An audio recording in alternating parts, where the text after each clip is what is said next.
Man, what's good, Fight World? I wanted to add, I want y'all opinions on this, man. I want y'all opinions on this topic, man. How do y'all judge fights round by round? How do you decide that he won the round? Do y'all have a set way? Because I think if you have a set way, I think that's you kind of setting yourself up. Because the one thing I've noticed is defense has been put on the back burner. Defense doesn't get praised as much as somebody who's offensively minded. So we go back to Lomachenko and Teofimo Lopez. That's the biggest example, if you ask me. He was extremely offensive minded, extremely on the front foot, forward aggression, pedal to the metal, offensively minded. He was coming in there to fuck Lomachenko up, and he was very unapologetic about it. However, a lot of those shots, that's why I had it a draw, because I gave Lomachenko the second round, because he landed the cleaner shot. The head snap. Oh shit! He stole the shit out that nigga. That's the shot that Lomachenko landed on Teofimo Lopez. But I don't argue with anybody who felt that Lomachenko got outworked. I won't argue that, because I understand it. But for me, I get like how Andre Ward's scorecard was. That's how I remember watching it with my bro, and I'm like, I think Lomachenko won that round. I remember me telling him that. So that's one example. That's one where I'm like, man, what the fuck? Another example was Lamont Peterson and Danny Garcia, where it was just. I think defense is activity as well. Defense is most definitely activity, man, because you're still working. You're working to get out of the way of the shots. Whether you're at mid distance or in their chest, slipping and weaving up under shots, or if you're using your range, or if you're using your legs to get out of range of the shot, you're still working.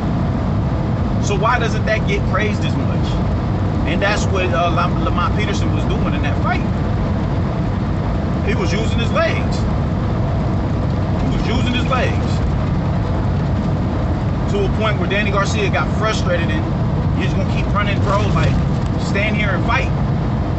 It's like, make me fight. You dig what I'm saying? So I think defense really gets put on the back burner, because you want to see the motherfucker who's being the aggressor. Like, even in basketball today, defense is it's not like it was. You dig what I'm saying? Because everybody's so offensive minded. This league is a lot more fast paced. You got big men being able to stretch the defense. They're bringing the ball up the floor. So just everybody, offense is what everybody wants to see. If you watching basketball, you want to see niggas get blammed on. You want to see a nigga come down the lane and punch on a nigga. You want to see Curry step 35 feet out off a step back and knock down a three. You want to see that shit. You want to see that. But the defensive schemes that a coach can draw up is like you holding up progress. I want to see these niggas score. Like, nigga, that's the point. You dig what I'm saying? That's the point. And I think it's something that should be appreciated. You dig what I'm saying? So, and when you watch, it's the same in boxing. You want to see a motherfucker get knocked out. You want to see those hand snapping shots. But you don't want to see somebody who's poised in the pocket. You know what I'm saying? Where niggas lose their composure because you're so scared of getting hit that you'll completely, instead of slightly moving your head off center line, you'll move it completely offline, because you're not poised and comfortable enough in the pocket to slip this shot and set yourself up to come back with something. I think little shit like that, Matt, like, why doesn't that get his praise? Why is it that the defense, the more defensively sound fighter doesn't get, if he could go a whole entire round inactive. He could be on some Willie Pep shit, just up close, slipping, and he'll lose the round simply because the other dude is throwing punches. Like, come on, man. I don't like that shit. Man. I think defense is work.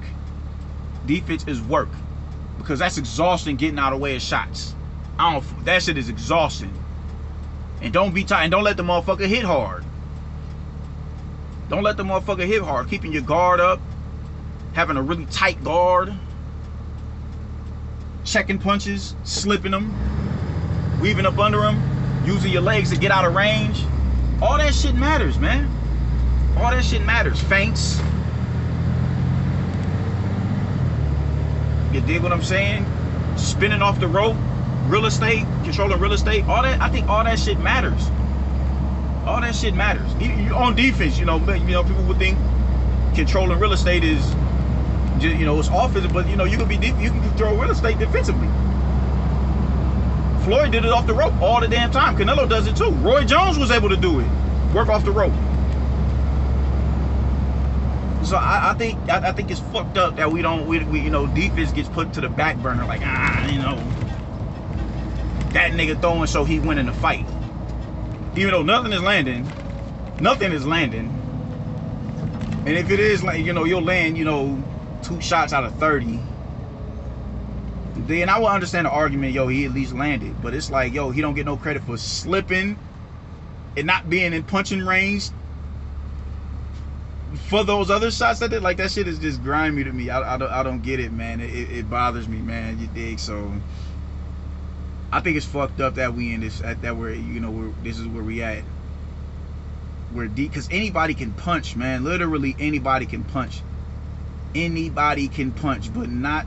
It takes a really skilled genius to be able to beat somebody defensively.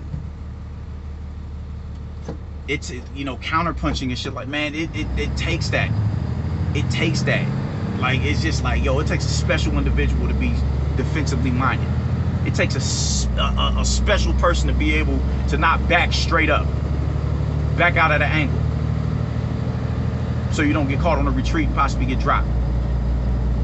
Force him to reset. Little shit, little intangibles like that. That shit matters. It matters, man, and it's not as appreciated over offense, and I just cannot understand that. I cannot understand it.